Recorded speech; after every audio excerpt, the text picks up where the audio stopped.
What did I talk about during that call? I mean, there's nobody that has the experience of Tom Cruise in terms of leading an action movie and doing it the right way. Not relying on a lot of visual effects, doing all sort of his own stunts, doing it in camera, and really putting himself on the line to make sure he entertains audiences. So that's what Edgar and I wanted to do on The Running Man. We really wanted to make sure that we were serving something up that didn't feel like we were taking the shortcut, that audiences knew how to invest in this movie properly. And there's no better person to talk to than Tom Cruise to know what that sacrifice looks like.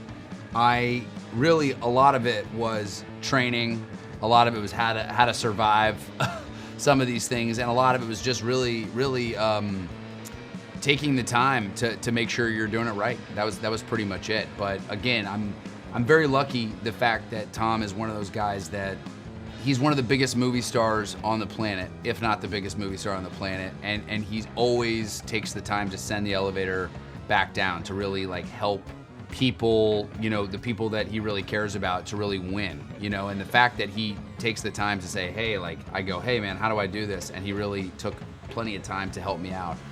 It's just a testament to who he is. He's just the best. Well, you can't really learn to run by studying someone else's run. I think you just have to run and figure out the best way for you to run. You know what I mean?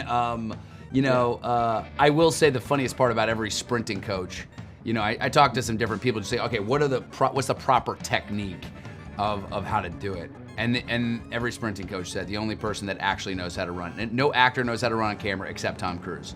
So I went to the right guy for help, that's for sure. But at the end of the day, you just have to figure it out. So I just woke up every day and I'd sprint. I'd sprint in the morning and before work and make sure that it's not something you do as a grown man very often. You don't wake up sprinting, but that was part of my new training exercise.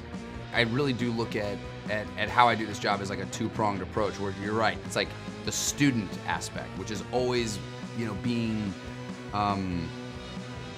curious, always asking questions, always learning more. And, that's how I felt on this movie, is like I'm working with Edgar Wright, a guy who's one of the great filmmakers of all time, and he has made some of my favorite movies in all these different genres. And to see the department heads that he surrounds himself with, obviously everybody wants to work with Edgar. So he gets his pick of the litter of all these amazing people he gets to work with. So for me, set is like an endlessly cool education. For me, it's like film school. I'm getting to learn from all these amazing people. Movie making for me really is a competitive medium.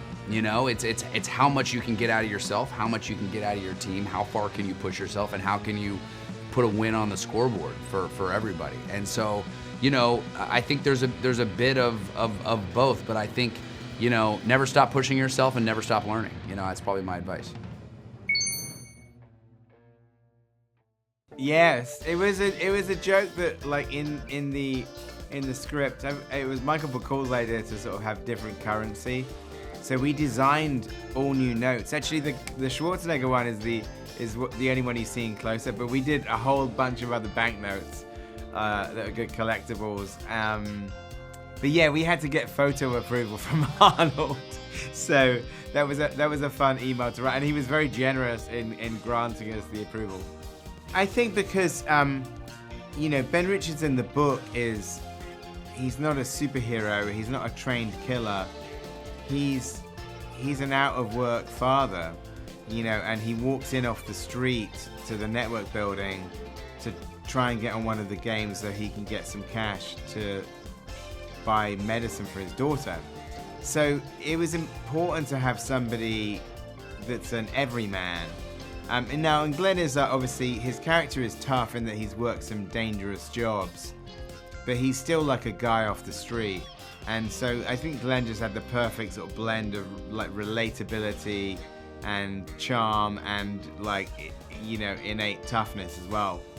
Well, I think the thing is, The Running Man is based on IP because it's Stephen King's original book. And the thing is, I sort of hesitate to use the word remake with this film, more that it's a new adaptation of existing material. But I don't know. I mean, I think the thing is like, I think remakes are okay if you're doing something new with it. I think where I kind of tend to lose interest is when I'm watching the same film beat for beat.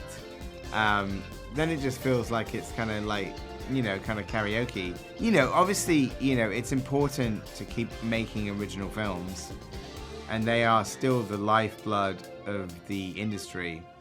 Yeah. I mean, it really began with the development of the costume, because on top of being like this ruthless character, he is a showman.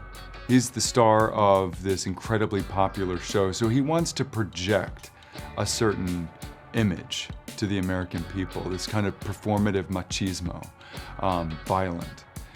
He wants Americans to think around any corner Macoun could be hiding and be good. You know, that's the idea.